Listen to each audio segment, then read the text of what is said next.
हिंदी कहानियाँ स्टोरी वाला। बेजुबान। रात का सन्नाटा चारों तरफ पसरा पड़ा था। रघु की छत पर आधी रात को पायलों की छमछम की आवाज सुनाई दे रही थी, जिसे सुनकर रघु, उसकी पत्नी सुषमा और 6 साल की बेटी अनन्या बुरी तरह से डर गए थे। छमछम की आवाज ऐसी लग रही थी जैसे कोई सीढ़ियां उतरकर नीचे की तरफ आ रहा था। कौन हो सकता है इस वक्त? ये आवाजें जो इस घर में रोज सुनाई देती हैं, पता नहीं किसकी हैं। जब से इस घर में रहने आए हैं तब से आधी रात को हर रात इस तरह की आवाजें सुनाई देती है। मैंने कितनी बार आपसे कहा है हमें अब ये घर बदल लेना चाहिए। लेकिन इस घर में आए हुए हमें 1 सप्ताह भी नहीं हुआ, इतनी जल्दी दूसरा घर कहाँ से मिलेगा? पापा, बहुत डर लग रहा है। ये आवाज किसकी है? कौन है हमारी छत पर? अरे कोई नहीं है बेटा, तुम सोने की कोशिश करो। आज तो मैं देख कर ही रहूंगा, आखिर कौन है ये इंसान जो हर रोज हमें डराने की कोशिश करता है। सुषमा ने कसकर रघु का हाथ पकड़ लिया। रघु, मैं तुम्हें कहीं नहीं जाने दूंगी। मुझे बहुत डर लग रहा है, कहीं कोई बुरी आत्मा का साया या कुछ और हुआ तो। मैंने कहा ना कुछ नहीं होगा, और आज इस राज से पर्दाफाश करना बहुत जरूरी है। रघु दबे पैर अपने घर से ऊपर की तरफ जाती हुई सीढ़ियों के पास आता है, लेकिन अचानक वो आवाज बंद हो जाती है। तभी रघु ने महसूस किया कि एक साया उसके करीब से गुजर गया। रघु ने पलटकर पीछे की तरफ देखा। कौन है? कौन है वहां पर? मैं कहता हूँ कौन है? तभी रघु को रसोई के अंदर से मटके के गिरने की आवाज आती है। वो दौड़कर वहां जाता है। अरे ये अचानक मटका कैसे गिर गया? क्या हुआ? पानी का मटका नीचे क्यों गिरा दिया? मैंने नहीं गिराया, पता नहीं कैसे अचानक से ऐसा लगा जैसे कोई था वहां पर। रघु, मुझे बहुत डर लग रहा है। तभी अचानक से रघु की नजर रसोई की खिड़की पर बैठी एक बिल्ली की तरफ गई, जिसकी आंखें बड़े खतरनाक तरीके से चमक रही थी। तुम भी ना सुषमा, रसोई की खिड़की खुली छोड़ दी। लगता है ये बिल्ली अंदर आ गई थी और इसी की वजह से मटका नीचे गिर गया है। इसके बाद रघु और सुषमा जाकर अपने बेडरूम में सो जाते हैं। उन्हें इस बात का ख्याल तक नहीं था कि उनके घर में एक बेहद खूबसूरत लड़की का साया पायल पहनकर बेतहाशा नाच रहा था, लेकिन उसकी पायलों की आवाज इस वक्त रघु और सुषमा के कानों तक नहीं पहुंच रही थी। अनन्या, जल्दी उठो बेटा, स्कूल के लिए देर हो रही है। देखो मैंने बाथरूम में पानी रख दिया है, पहले नहाना शुरू करो बेटा। मम्मा, आपने पानी ठंडा ही रखा है ना? मुझे इतनी गर्मी में ठंडे ठंडे पानी से नहाना है। मेरी रानी बिटिया, तुम्हें क्या लगता है जून के महीने में मैं तुम्हें गर्म पानी से नहलाऊंगी क्या? ओके मम्मा, मैं अभी नहा कर आती हूँ। अनन्या बाथरूम में जाती है और अगले ही पल उसके चीखने की आवाज सुनाई देती है।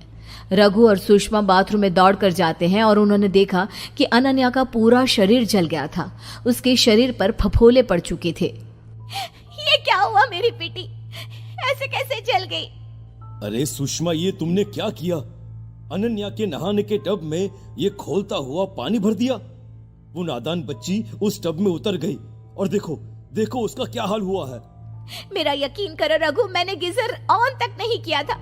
ठंडा पानी मैं खुद अपने हाथों से भर कर गई थी। रघु की नजर गीजर की तरफ गई, जिसमें से लाल रंग का धुआं नजर आ रहा था। ये देखो सुषमा, तुमने गीजर भी खुला छोड़ दिया है, जिसकी वजह से इसमें से धुआं निकल रहा है। क्या कर रही हो तुम? मैं सच कह रही हूँ रघु, मैंने ऐसा कुछ नहीं किया। उधर दूसरी तरफ अनन्या बुरी तरह से रोए जा रही थी। शाम के वक्त जब अनन्या की तबीयत थोड़ी ठीक हुई तो सुषमा ने उसे सुला दिया। थोड़ी देर के बाद रघु और सुषमा भी अपने कमरे में जाकर सो गए, लेकिन रात के ठीक 12 बजे अचानक से सुषमा की आंख खुली। रघु उठो, अनन्या कहाँ है? थोड़ी देर पहले तो यही सो रही थी मेरे बाजू में। अरे जल्दी जाकर ढूंढो, मेरी बेटी की तबीयत वैसे ही ठीक नहीं है, कहीं नींद में उठकर इधर उधर चली तो नहीं गई?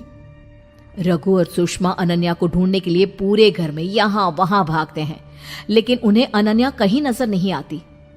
ठीक उसी वक्त छत के ऊपर से पायलों की आवाज आने लगती है। फिर से वही डरावनी आवाज, जैसे जैसे कोई हमारी छत पर पायल पहनकर नाच रहा हो। रघु, हमारी बेटी ठीक तो होगी ना? कहीं उसे कुछ...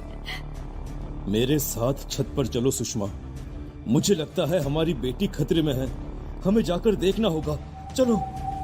रघु और सुषमा दबे पांव घर की छत पर जाते हैं। वहां का नजारा देखकर उनके पैरों तले जमीन खिसक जाती है। नजारा बेहद खौफनाक था। लगभग 27 साल की उम्र की एक लड़की, जिसके बाल जमीन तक लंबे थे, नैन नक्श तीखे और बेहद खूबसूरत थे। अनन्या को अपने एक हाथ में पकड़कर जोर शोर से घुमा रही थी और बुरी तरह से नाच रही थी। छोड़ो, छोड़ो मेरी बेटी को। कौन हो तुम? छोड़ो, छोड़ो इसे। आखिर तुम हो कौन और मेरी बेटी के साथ क्या कर रही हो? तभी अचानक से वो लड़की नाचते नाचते रुक गई। उसने पलटकर रघु और सुषमा की तरफ देखा। अनन्या इस वक्त ऐसी लग रही थी जैसे वो होश में ना हो। पहचाना मुझे या भूल गए? क्या मतलब? मैं तुम्हें नहीं जानता। वो लड़की बहुत ही खौफनाक तरीके से जोर जोर से हंसती है और फिर अनन्या को छत के किनारे से लटकाकर नीचे फेंकने की कोशिश करती है। नहीं, प्लीज ऐसा मत करो, मेरी बच्ची को छोड़ दो। देखो देखो, तुम जो चाहती हो हम वो करेंगे, लेकिन प्लीज हमारी बच्ची को छोड़ दो। अगर अपनी बच्ची को जिंदा देखना चाहती हो तो पूछो अपने पति से कि उसने अपनी जिंदगी में क्या गुनाह किया है। आप कुछ बोलते क्यों नहीं? बताइए ना, कौन सी गलती की सजा मिल रही है मेरी बेटी को? प्लीज रघु, कुछ बोलो, वरना ये हमारी बच्ची को मार डालेगी। रघु सर से पैर तक पसीने में तरबतर हो चुका था। उसके हाथ पैर डर से बुरी तरह से कांप रहे थे और गले से आवाज भी ठीक से नहीं निकल रही थी। ये लड़की यहाँ नहीं हो सकती, ये पॉसिबल नहीं है। अरे ये तो... हाँ बोलो ना, बताओ अपनी बीवी को कि मैं तो आज से 8 साल पहले ही मर चुकी हूँ। यही कहना चाहते हो ना तुम? क्या मतलब? तुम मर चुकी हो, लेकिन तुम तो हमारी आंखों के सामने खड़ी हो। सच्चाई सुनना चाहती हो तुम? सुनो, तुम्हारे पति ने कॉलेज के टाइम पर मेरे साथ इतनी रैगिंग की, मेरा इतना अपमान किया, इतना मजाक उड़ाया, अपने दोस्तों के साथ मिलकर मेरे साथ वो किया, जिसकी वजह से मुझे अपनी जान देनी पड़ी। रघु, क्या ये जो कह रही है वो सच है? और अगर ये मर गई है तो इस तरह हमारी आंखों के सामने नजर क्यों आ रही है? मुझसे गलती हो गई, बहुत बड़ी गलती हो गई मुझसे। मुझे तुम्हारे साथ वो सब नहीं करना चाहिए था। अब प्लीज प्लीज मेरी बच्ची को छोड़ दो उसे। जानते हो रघु, इंसान के पाप लौटकर उसके सामने जरूर आते हैं। जिस घर में तुम रहने के लिए आए हो ना, दरअसल वो मेरा ही घर है। मेरी मौत के बाद सदमे की वजह से मेरे माँ बाप भी मर गए, लेकिन मेरी आत्मा हमेशा से इस घर में ही रहा करती थी, क्योंकि मैं मरना नहीं चाहती थी। लेकिन तुम्हारी वजह से मुझे मरना पड़ा। देखते ही देखते उस लड़की का खूबसूरत शरीर सड़ने लगा। उसके पूरे शरीर में बड़े बड़े कीड़े बिलबिलाने लगे। ये देखकर सुषमा और रघु की डर के मारे हालत खराब हो गई। देखो मैं मानता हूँ मुझसे बहुत बड़ी गलती हुई है। मैं तुम्हारा घर भी छोड़कर चला जाऊंगा, लेकिन प्लीज प्लीज मेरी बच्ची को छोड़ दो। लेकिन उस लड़की ने देखते ही देखते अनन्या को छत से नीचे फेंक दिया और गायब हो गई। रघु और सुषमा अपनी बच्ची को बचाने के लिए दौड़कर नीचे पहुंचे, लेकिन वहां पर कोई भी नहीं था। तुम्हारी की हुई गलती की वजह से आज मैंने अपनी बेटी को खो दिया। रघु, क्यों किया तुमने ऐसा? क्यों बेगुनाह लड़की की जान ली थी तुमने? मुझे माफ कर दो सुषमा, मुझसे बहुत बड़ी गलती हो गई है। मैं जानता हूँ मुझे वो सब नहीं करना चाहिए था।